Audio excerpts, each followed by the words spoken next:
曼城今天果然不負众望，不負咱們這些看熱鬧不嫌事兒大的中立球迷的众望。今天客場1-0擊敗了伯恩利，現在憑借進球數多已經排名英超榜首。但最有意思的是呀，今天也只贏了1個球，所以現在阿森納和曼城的净勝球都是正37。在這種情況下呢，曼城進球數要多3個，也因此超越了阿森納，成為目前英超積分榜的領頭羊。而今天伯恩茅斯被利茲聯隊絕平，錯失了升到聯賽積分榜第6的機會。利茲聯隊在拿到1分之後呢，基本宣告保級成功。那麼現在的排名形勢，曼城球迷很想叫一句啊，排名就这樣不動啦。但是熱刺球迷就要說一聲啊，你不要這樣自私好不好？今天曼城1-0的結果對於阿森納已經非常的好，沒有讓曼城進更多净勝球。而周末的聯賽，阿森納阿爾特塔將對陣紐卡斯爾聯隊，但紐卡的葬禮中場將缺席，所以阿森納球迷猜一猜阿爾特塔會不會再搞過去的攻勢足球？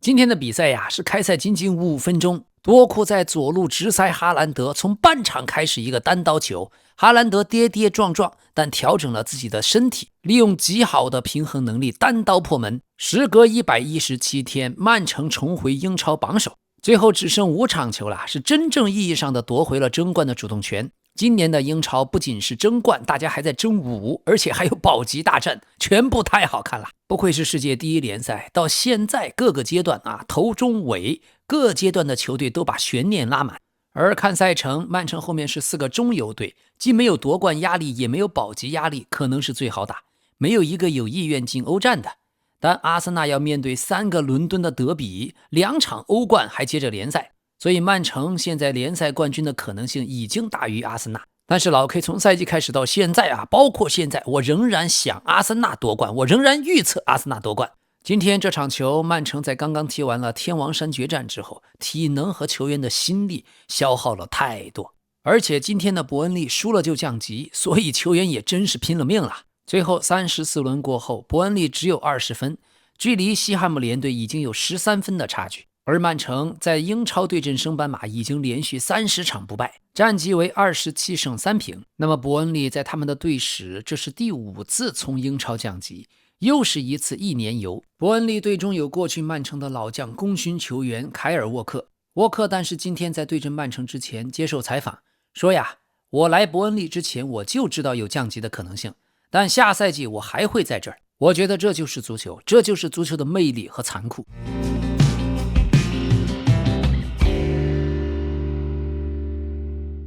朋友們，5大聯賽都已經即將進入收官階段，這個賽季一結束就是世界杯要來了，想想都興奮。所以感謝大家每天和老 K 在一起互相陪伴，感謝您的點讚、評論、熱推和分享，也希望您訂閱本節目。咱們繼續。好，今天的比賽中，瓜迪奧拉為了穩妥起見，沒有進行大規模輪換。現在曼城已經以聯賽為主，足總杯會不會輪換，咱們拭目以待。今天場上發揮最出色的是咱們亞洲球員中後衛胡桑諾夫，他首發打滿全場，幫助曼城零封對手，完成了5次解圍，4次爭頂成功，均為全場最多。此外還有1次搶斷，3次攔截，1次過人成功，82次傳球，77次成功。賽季一步一步走到現在，胡桑諾夫堪稱現在曼城實至名歸真正後防線上的大腿。而曼城過去的歷史，他們現在站上了英超榜首有多穩呢？他們在過去的賽季33場過後，只要領跑英超就從未丟過冠軍。而比賽打完，即將離隊的老將伯納多·席爾瓦，這是他代表曼城在英超拿到的第215場勝利，也就此超越了過去的大衛·席爾瓦，成為了曼城隊史英超取勝場次最多的球員。這2個席爾瓦比席爾瓦的勝率是 72%， 大衛·席爾瓦的勝率是 69%。那麼如果今年曼城真的奪冠，瓜迪奧拉很可能會帶着榮譽離去，所以下賽季的主教練會是誰呢？現在過去切爾西的主教練馬雷斯卡本周已經和意大利的那不勒斯會過面，不過曼城仍然是他的首選。儘管今天切爾西解雇了羅塞尼爾，但馬雷斯卡絕對無意重返斯坦福橋。目前和那不勒斯的會面，馬雷斯卡表面上已經確認，如果孔蒂今年夏天離開，他會做好接手那不勒斯的準備，但如果前東家曼城發出邀請，那麼接替瓜迪奧拉執教藍月亮將會是他的首選。好，今天咱們的中鋒哈蘭德本賽季英超31次首發，制造了31個進球，在同期5大聯賽僅次於凱恩。凱恩是在德甲代表拜仁27場造了37個球。另外，哈蘭德打進的這個人第89粒在英超的非點球進球，在曼城隊史上已經僅次於阿圭羅。傳奇射手阿圭羅在這個數據上是157個球。而如果看英超的總進球數，哈蘭德的109球已經追平了吉格斯，攀升到了英超歷史射手榜的第28位。接下來的英超爭冠就好看了，咱們看曼城打水晶宮，再看阿森納打紐卡，然後是曼城对阵埃弗頓，阿森納对阵富勒姆，這一輪一輪的過去，最後的5場英超比賽就像雙方互罰點球一樣。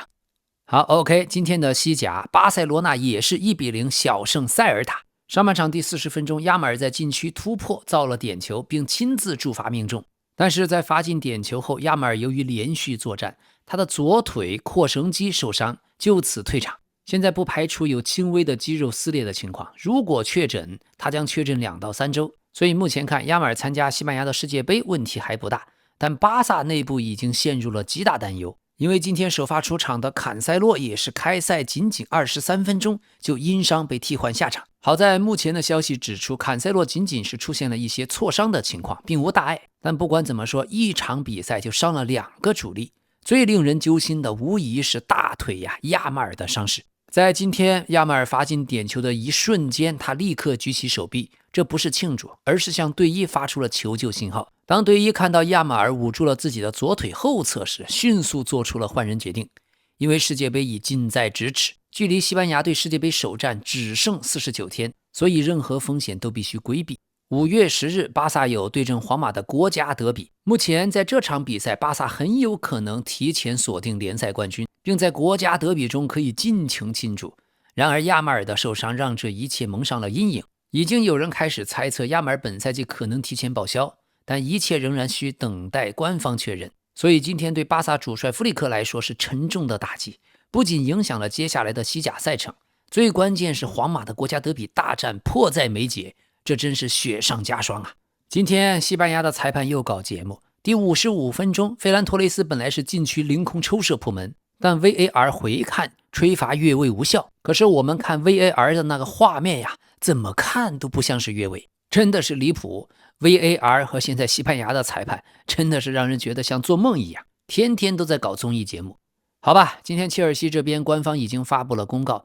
羅塞尼爾被解雇，不再擔任主教練。關於切爾西和羅塞尼爾，其實羅塞尼爾現在也有不少人同情他，甚至有相當一部分球員很同情他。內部消息傳來，羅塞尼爾到了切爾西從來沒有真正掌控過更衣室，而這一切的發生也在意料之中。任何人都能向俱樂部的高層指出，這位前途无量的年輕教練在當時的形勢下，其實根本沒有做好執教的準備。想想過去羅塞尼爾執教切爾西期間發生過很多荒唐的事件，比如有切爾西球員在被紐卡斯爾队擊敗之前，圍着裁判在那裡互相打氣。羅塞尼爾告訴大家說，球員們只是想尊重足球。可從那以後，切爾西就在英超聯賽中再也沒有進過球。還有在切爾西2輪對陣大巴黎2套首發陣容都被提前泄露。最後在歐冠16強比賽總比分2-8慘敗，佩德羅內托還因為推搡了大巴黎的球童而受到批評，而恩佐隨後公開和皇家馬德里眉來眼去，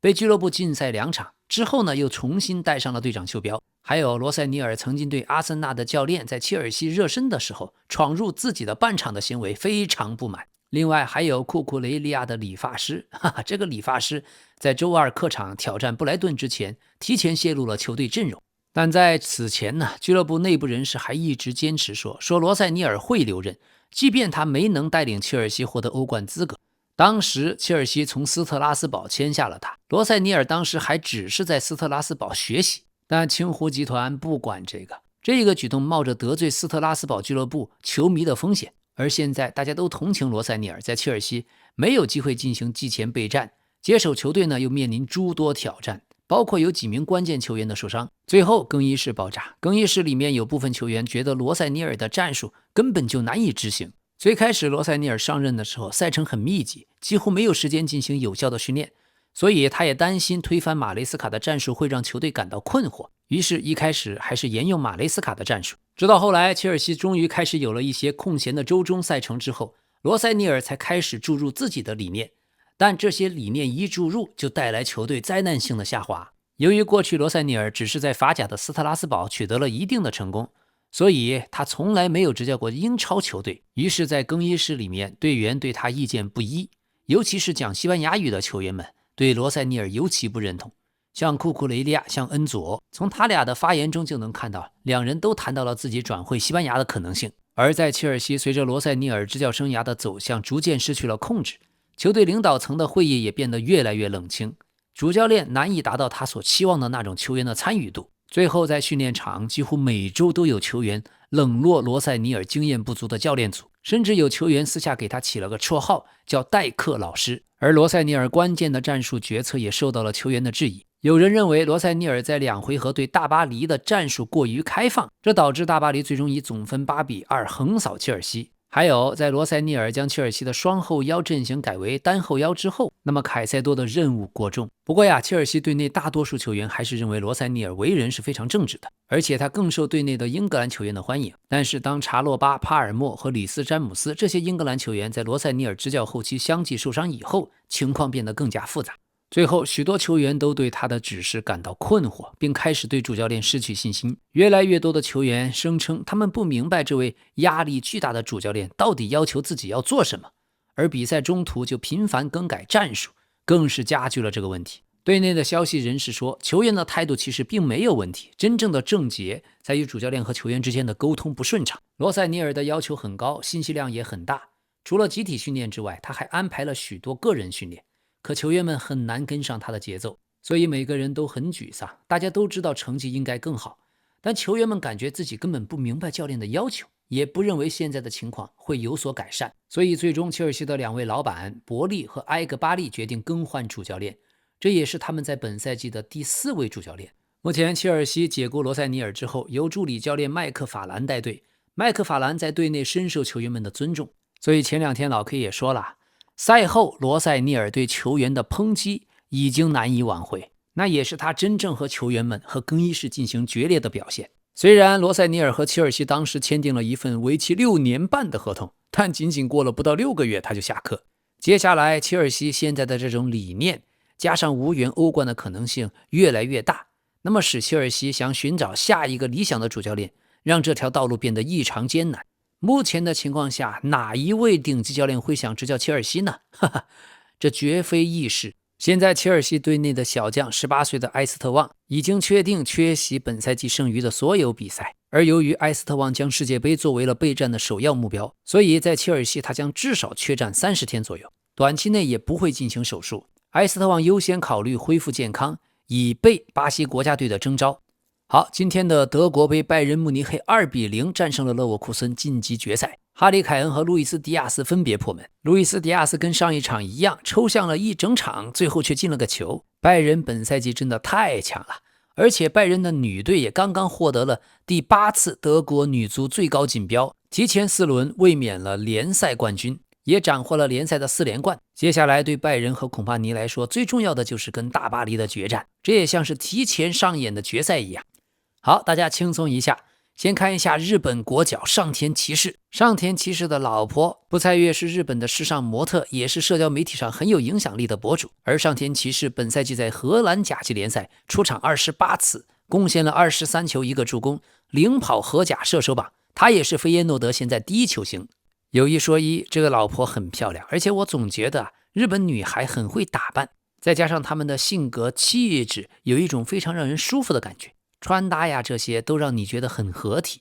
另外，咱們葡萄牙球員菲利克斯的前女友，葡萄牙著名的女演員瑪格麗達·科塞羅，最近在個人社交媒體曬了一組很漂亮的運動風生活照，慵懶的姿態、自律和高級感。這個女朋友當時和菲利克斯好的時候，搞出來許多緋聞。好看是真好看，但要說是好女孩嘛，那就未必。還有咱們阿森納的中鋒澤凱賴什，最近呀，他在踢歐冠的時候和前女友在里斯本共進晚餐。前女友伊內斯·阿基亞爾，現在看來似乎兩人要重燃愛火。好的，感謝大家的點讚、評論、熱推和分享，也感謝您的訂閱，咱們明天再見。